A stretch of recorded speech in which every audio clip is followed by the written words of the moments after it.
नमस्कार दोस्तों, जय श्री कृष्ण। कैसे हैं आप सब? उम्मीद करती हूँ खुश होंगे, सुखी होंगे, संपन्न होंगे।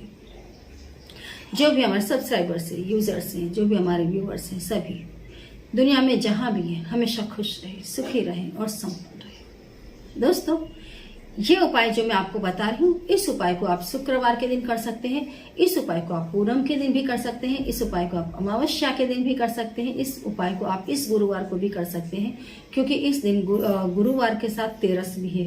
तेरस माता लक्ष्मी का दिन होता है और गुरुवार भगवान नारायण का दिन है। इस उपाय को करने मात्र से दोस्तों घर में लक्ष्मी का वास होता है। आप यदि इस उपाय को, जैसे आप शुक्रवार के दिन कर रहे हैं, तो आप इसको कंटिन्यू कर दें, शुक्रवार करना। पूनम के दिन करते हैं तो पूनम करना शुरू कर दें। तेरस के दिन करते हैं तो जब भी तेरस आती है आप इस उपाय को रिपीट करने लग जाएं। दोस्तों, माता लक्ष्मी आपके घर में आएंगी और टिक कर के रहेंगी। लिख लें इस बात को, बिल्कुल फैक्ट है ये, कोई इसमें दो मत नहीं है, शंका कुशंका के लिए कोई प्लेस ही नहीं है। उपाय बहुत बढ़िया है। यदि अच्छा लग जाए तो प्लीज लाइक करें, चैनल को सब्सक्राइब करें, वीडियो को जितना ज्यादा हो सके दोस्तों शेयर कर दें। वीडियो की शुरुआत करूँ उसके पहले आप सभी को बता दूं कि कमेंट बॉक्स में मैं कभी अपना नंबर नहीं देती हूँ। दोस्तों, कमेंट बॉक्स में जो भी अपना नंबर दे रहे हैं तमाम फ्रॉड लोग हैं, मेरा फेस यूज कर रहे हैं और नंबर अपना डालते हैं। हमारे कितने ही व्यूवर्स, सब्सक्राइबर्स इनके हाथों लूट चुके हैं।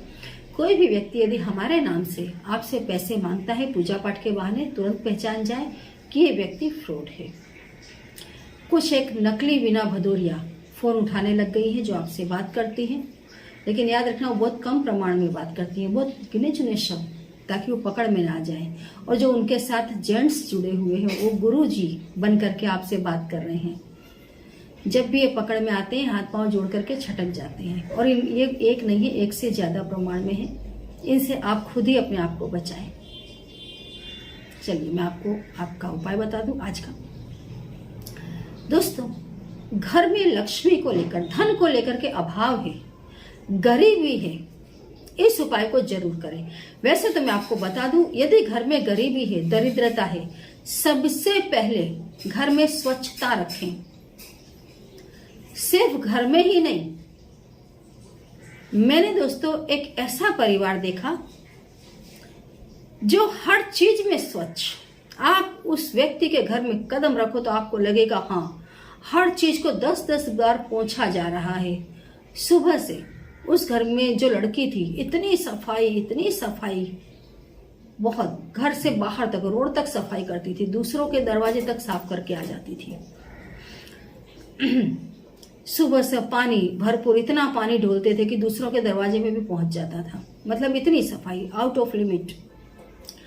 लेकिन उनके चरित्र अच्छे नहीं थे। अब ऐसे घरों में कई बार जब हमारे सब्सक्राइबर्स लिखते हैं ना, अरे मैडम उस घर में आप बोलते हो कि लेडीज ऐसी होनी चाहिए, वैसी होनी चाहिए। हमारे एक सब्सक्राइबर ने लिखा था, इसलिए मैं बता रही हूँ कि हमारे पड़ोस में एक ऐसी लेडीज है जिसके घर में हमेशा जूठे बर्तन पड़े होते हैं और वो लेटी रहती है, और उसके घर में धन बहाने मार कर आता है। ये बात बिल्कुल गलत है कि घर में जूठे बर्तन पड़े रहेंगे रात को तो धन नहीं आएगा, बिल्कुल सही बात है। हो सकता है वो लेडीज पड़ी रहती हो लेकिन उसका चरित्र अच्छा हो, वो मन से सात्विक हो। कई बार शारीरिक स्थिति अच्छी नहीं होती, कई बार कई लेडीज पर उनकी ताकत से ज्यादा काम पड़ जाता है।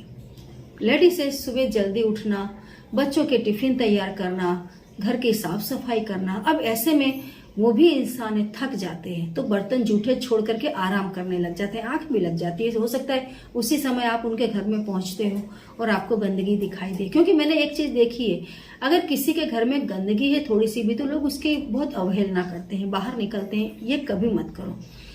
हो सकता है गंदगी उसी दिन हो सकता है उसकी तबीयत अच्छी ना हो सकता है वो काम करने जा रही हो और कोई दूसरा काम बीच में आ गया हो। लेडीज घर में एक या दो ही होती हैं काम करने वाली। हाँ, जिस घर में एक से ज्यादा लेडीज है उस घर में हमेशा सफाई रहती है, लेकिन जिस घर में एकमात्र लेडीज है काम करने वाली और पूरे घर का काम उसके ऊपर है, तो कभी बर्तन जूठे रह भी जाते हैं। ये समझ लेने वाली बात है। जब मैं कोई ऐसी बात करती हूँ तो उसको कॉमन ढंग से लेके, हमेशा ये नहीं होना चाहिए। कभी कभार तो कुछ हर जगह हो जाता है ना। तो सबसे पहले तो आप अपने घर में स्वच्छता रखें, कोशिश करें घर को स्वच्छ रखें। हमेशा स्वच्छ कपड़े पहने, कभी भी उतरे हुए या गंदे कपड़े ना पहने। कई लोगों के कपड़ों में गंदगी बहुत होती है, धुले हुए कपड़े भी उनके ये नहीं दिखाई देंगे कि ये कपड़े धुले हुए हैं। वहां दोस्तों कभी भी लक्ष्मी का वास नहीं रहेगा। जो लोग दांत साफ नहीं करते हैं वो हमेशा गरीब रहते हैं। आप देखना कई लोगों के दांत हमेशा गंदे रहते हैं, बहुत गंदे। कई लोगों के मुंह से बदबू आती है। लक्ष्मी ऐसी जगह नहीं टिकती। अगर ऐसी जगह आपको लक्ष्मी दिखाई दे रही है तो कारण कोई और ही है, वो व्यक्ति तो नहीं है। वो व्यक्ति तो धन की हानि ही कर रहा है। दूसरा, आपका चरित्र अच्छा होना चाहिए। आपका चरित्र अच्छा होना चाहिए। जितना आपका चरित्र शुद्ध होगा, साफ होगा, हमेशा माता लक्ष्मी आपके साथ रहेंगी। लोगों में भी आपका मान सम्मान बढ़ता है। आप देखना चरित्रवान इंसान की बहुत ही अच्छी वैल्यू होती है, उसके गुरु बहुत मजबूत होंगे। जिस व्यक्ति के दोस्तों गुरु मजबूत होते हैं, समझिए उसका चरित्र बहुत अच्छा रहता है। उसके पास हर चीज को संयम में रखने की ताकत होती है। वो जो भी सोचता है दिल से ज्यादा दिमाग का यूज करता है। दिमाग में भी क्या, ज्ञान, क्योंकि बुद्धि भी बहुत प्रकार की होती है। ये बुद्धि के ही करिश्मे हैं। जब आदमी बहुत बड़े बड़े कुटिलता वाले काम कर देता है, बहुत गंदे, स्पेशली मैंने देखा है तंत्र मंत्र टोने टोटके पुरुषों से ज्यादा महिलाएं कर देती हैं। जिनके पास थोड़ा सा भी कोई टोना टोटके का जरिया आया, किसी को भी बर्बाद कर देना, किसी की भी जिंदगी से खेल जाना। तो ये क्या है, बहुत ही समझ लेने वाली बात है कि संयम, आपके पास बहुत सारे सिद्धियां हो तो उन सिद्धियों को संभालने की भी ताकत होनी चाहिए। संयम बहुत जरूरी है। और जब आपके गुरु मजबूत होंगे तो संयम आपके पास अपने आप आएगा। सबसे पहले दोस्तों, कई लोगों की आदत होती है घर घर खाना खाते हैं, घर घर खाना देते हैं। मैंने कुछ महिलाएं ऐसी देखी हैं, उनके पास खुद के खाने का हो ना हो, घर में पति भूखे बैठे हैं, बच्चे भूखे बैठे हैं, लेकिन जो भी खाना बनाया 4 कटोरियों में डाला और 4 घरों में लेकर के जा रही, क्योंकि उनकी हैबिट होती है। बचपन से उनके अंदर एक आदत होती है, किसी के घर अगर घुसना है तो कैसे घुसे, तो खाना ले लेते हैं। थोड़ा सा कुछ भी खाना बनाया, किसी के घर में चले गए, उसको खाना दे रहे हैं, फिर उसके घर से खाना लेकर आ गए। उनका व्यवहार बनाने का, लोगों के घर में घुसने का एक यही जरिया होता है। बाकी उनके अंदर वैसी कोई आवड़त नहीं होती है कि वो और किसी तरीके से रिलेशन बनाए। तो घर घर घूमना, और भी लेडीज का दोस्तों बहुत खराब है। एंड स्पेशली संध्या समय कभी भी जो घर की औरत है, मुख्य औरत, उसको कभी भी घर छोड़कर बाहर नहीं जाना चाहिए। दिया बत्ती के समय कभी अपना घर छोड़कर किसी के घर में बैठने नहीं जाना चाहिए, क्योंकि महिलाओं के पास और ज्यादा बाहर निकलने के जरिए नहीं होते।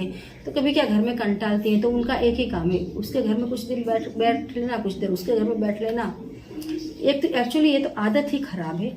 इससे हमेशा घर में दरिद्रता ही आती है। आप देखना जो इस टाइप की महिलाएं हैं उनके घर में हमेशा दरिद्रता रहती है। और स्पेशली संध्या समय तो कभी अपना घर छोड़कर किसी के घर में ना जाएं। इसका मतलब ये नहीं है कि आप किसी से बोले चाले नहीं, व्यवहार ना रखें, लेकिन उसको बिल्कुल निम्न स्तर का बना करके ना रखें। अपने घर की प्रेस्टीज का ध्यान दें, अपने परिवार की प्रेस्टीज का थोड़ा ध्यान दें। भले लोग आपको एडवांस बोलेंगे, लोग आपको कभी घमंडी बोलेंगे, कभी आपकी तीखी भाषा के लिए लोग आपको झगड़े भी बोल देंगे, लेकिन आपका घर सलामत रहेगा, आपके बच्चे, आपके पति सलामत रहेंगे, आपका घर वैल्यूएबल घर होगा, घर में हमेशा लक्ष्मी का वास होगा। और जो अच्छे लोग हैं वो दिल से आपकी इज्जत करेंगे। कई एक ऐसी महिलाएं होती हैं, मैंने देखा, हमारा तो ग्रुप है, अच्छा ग्रुप है, अच्छी बात है, लेकिन आप उस ग्रुप में शामिल होने के लिए खाना बनाने के टाइम आपके पतिदेव खाना बना रहे हैं और आप ग्रुप में चले गए, क्यों? सहेली के घर शादी थी, सास बीमार पड़ी है, उनको दवाई देने का टाइम है, इकट्ठे होकर के देवरानी जेठानी इकट्ठा होकर के सहेलियों की शादी में जा रहे हैं, ये गलत है। एक चीज आप याद रखो, यदि आप गलत करोगे तो आपके साथ गलत ही होगा। कई एक ऐसी औरतें होती है, इतना उन लोगों ने अपने जीवन में स्वच्छंदता का आचरण किया होता है कि बाद में जब बहुएं आती है तो पहले से ही तैयार हो जाते हैं। बहू आएगी तो उसको अलग घर में रख देंगे, क्योंकि उनको पता है कि बहू के साथ वो 4 दिन नहीं टिकेंगे। तो ये हमारे समाज का बहुत ही खराब स्वरूप है। अगर हम चाहते हैं हमारे घर में सच में धन और धर्म दोनों रहें तो खुद को संयम में रखना बहुत जरूरी है। कई महिलाएं देखें बहुत अच्छी पोस्ट पर हैं, लाखों हजारों रुपए कमा रही हैं, लेकिन उन्होंने घर को घर बनाया, पति को पति बनाया, उसको उतना मान सम्मान दिया, उसको घर में रामा नहीं बनाया, बच्चों को बच्चों की जगह दी, खुद की भी जगह को संभाल करके रखा। और वो परिवार समाज में एक उसकी प्रेस्टीज है, उसकी वैल्यू है, उसके घर में आने वाली बहुएं भी बड़े अच्छे से रहती हैं क्योंकि वो मन से अपनी सास की इज्जत करती है ना। तो लक्ष्मी नहीं आने के भी बहुत कारण है और आने के भी बहुत कारण है। ये उपाय जो मैं आपको बता रही हूँ, आप तमाम चीज़ों को जरूर फॉलो करो। कि कितनी बार क्या होता है, हम उपाय तो बहुत करते हैं, मैंने कई घर ऐसे देखे, अरे सुबह से उठ गए 2 घंटे पूजा कर रहे हैं, लेकिन 2 घंटे के बाद 2 घंटे के बाद आप देखो 10 घंटे गलत ही काम कर रहे हैं, तो फिर वो पूजा क्या करेगी। ये उपाय आप मैं बता दूं, जैसे शुक्रवार के दिन करें, पूनम के दिन, अमावस्या के दिन करें, इस उपाय को भी करें और तमाम चीज़ों का आप फॉलो करें। क्योंकि बहुत सारा, यदि मैं लंबा लंबा बोलूँगी वीडियो बहुत लंबी हो रही है, तो अच्छी चीज़ों को भी फॉलो करें, अच्छे काम करें और उसके साथ आप उपायों को करें। शाम को दिया बत्ती के समय, जैसे 7 से 8 के बीच आप इस उपाय को करेंगे, ज़्यादा अच्छा रहेगा। आप अपनी चौखट पर खड़े हो जाएं, नहा धोकर स्वच्छ होकर के अपनी चौखट पर खड़े हो जाएं, थोड़े से चावल हाथ में रखें, पीले चावल, और यदि गुलाब जल आपके पास है, गुलाब की पत्तियां हैं, गुलाब का इत्र है तो बहुत बढ़िया है। आप चौखट पर थोड़ा सा उसको रख दो और छिड़क दो इत्र को या गुलाब जल को डाल दो, चावल को रख दें वहां पर, चौखट पर खड़े हो जाएं और बोले ओम नमो महालक्ष्मी आगच आगच स्वाहा, ओम नमो महालक्ष्मी आगच आगच स्वाहा। आप 1 बार बोलें, 3 बार बोलें, 11 बार, 21 बार, जितनी आपकी शक्ति है उतनी बार आप बोलें। फिर आप सच में इमेजिन करें कि माता लक्ष्मी आपके दरवाजे पर आई है। आप थोड़ा सा इत्र उड़ा दें हवा में, जैसे आप माता लक्ष्मी पर छिड़क रहे हैं, या गुलाब जल है तो उसके छींटे मार दें, गुलाब की पंखुड़ियाँ हैं तो उसको उड़ा दें। उसके बाद आप ऐसे इशारा करें, जहाँ आपका पूजा घर हो उस तरफ की माता रानी आप यहाँ विराजें, और तुरंत आप वहां जाएं, जाकर के बैठ जाएं और एक घी का दीपक माता लक्ष्मी के नाम का प्रज्वलित कर दें। गुलाब का फूल रख दें, दूध से बनी हुई कोई भी मिठाई का उन्हें भोग लगा दें, और उसके बाद में श्री सूक्त का पाठ कर लें, माता रानी की आरती उतार लें। ये क्रिया दोस्तों आप 2 से 3 बार करें, आपके घर में लक्ष्मी आएंगी और आएंगी भी और रहेंगी भी, आपकी प्रेस्टीज भी बढ़ेगी। लेकिन मैं फिर से आपको बता दूं, उपाय भी करें और रहें भी संयम से। वो काम ना करें कि घर की लक्ष्मी रूठ कर चली जाए। हमारे द्वारा जाने अनजाने ऐसे काम हो जाते हैं, कई बार हमें पता ही नहीं होता, जिंदगी को जीते जीते हम थक जाते हैं। हमारा अकेलापन मिटाने के लिए हम ऐसे काम करने लग जाते हैं, कई बार आलस के वश हम ऐसे काम करने लग जाते हैं कि घर से माता लक्ष्मी रूठ कर चली जाती है। हमेशा संयम में रहें और उसके बाद आप उपाय करें, पूजा पाठ करें, बहुत बढ़िया रिजल्ट आएगा, करके देखिए। जय श्री कृष्ण।